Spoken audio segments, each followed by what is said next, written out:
In a deep, warm woods, there lived a grand minister renowned for his brilliant mind. He was the architect of the realm's greatest decisions, a man whose wisdom was whispered in every corner of the palace. Yet where there is great light, shadows of envy always follow. The other courtiers, fueled by jealousy, sought any weakness to bring him down. Eventually, even the king joined in the mockery, targeting the minister's only son. The king publicly claimed that while the father was a genius, the son was a hopeless fool, lacking even the simplest understanding of the world.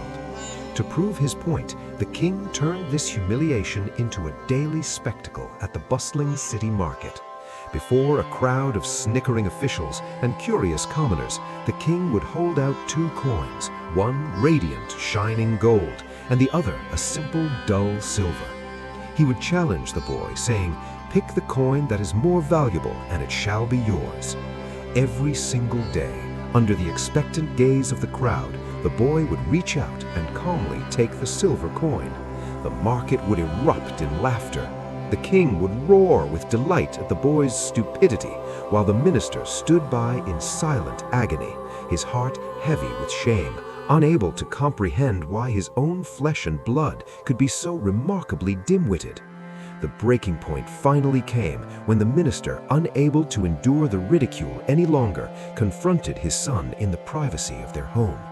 With a voice trembling with despair, he demanded an answer. In response, the boy said nothing. Instead, he led his father to his room and pulled a heavy wooden chest from beneath his bed. When he opened the lid, the minister gasped. Inside were hundreds, perhaps thousands of silver coins, shimmering in the dim light. With a calm and piercing gaze, the boy finally spoke. "Father, I know very well that gold is worth far more than silver, but consider this.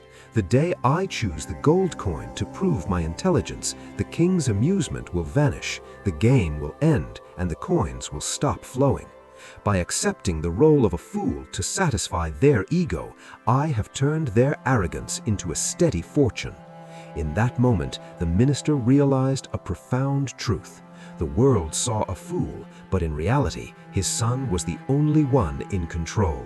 He had turned the king's pride into a personal treasury, proving that true brilliance often wears the mask of simplicity. The story of the boy and the silver coin is not just a clever trick, it is a profound masterclass in the art of living. It challenges everything our modern society stands for: the desperate need for validation, the constant urge to prove we are the smartest person in the room, and the loud, hollow pursuit of showing off. At the heart of this tale lies the concept of strategic humility.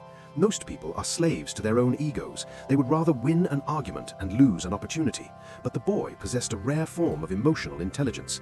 He understood that by lowering himself in the eyes of others, he removed the threat of envy and competition. He allowed the king to feel superior, and in exchange, he secured his own long-term prosperity. True wisdom isn't about making sure everyone knows how smart you are. It's about using your intelligence to achieve your goals without unnecessary resistance. This story also serves as a warning against the blindness of pride. The king and his courtiers believed they were the masters of the situation, laughing at a fool while they were actually the ones being manipulated. They were paying a vanity tax, spending their silver coins just to buy a few moments of hollow laughter. It reminds us that we should never look down on someone just because they don't fit our definition of success. Often, the person you think you are outsmarting is simply playing a game you don't even realize exists. In a world that celebrates loud success, the flashy cars, the social media followers, and the constant bragging, this story advocates for quiet success. There are those who do a little work and make a big scene, and then there are those who achieve greatness in total silence. If you know that what you are doing is right, and if your path is bringing you closer to your ultimate goal, then the opinions of the crowd are irrelevant. The world often labels those it cannot understand as crazy or foolish, but history is written by the people who were quiet enough to hear the opportunities everyone else missed. Finally, we learn the value of the long game. A single gold coin would have been a temporary win, but a mountain of silver is a lasting fortune. Life is not a sprint to see who can look the best in the moment. It is a marathon of consistency. Success belongs to the patient, the grateful, and those who have the discipline to keep moving forward even when no one is clapping for them.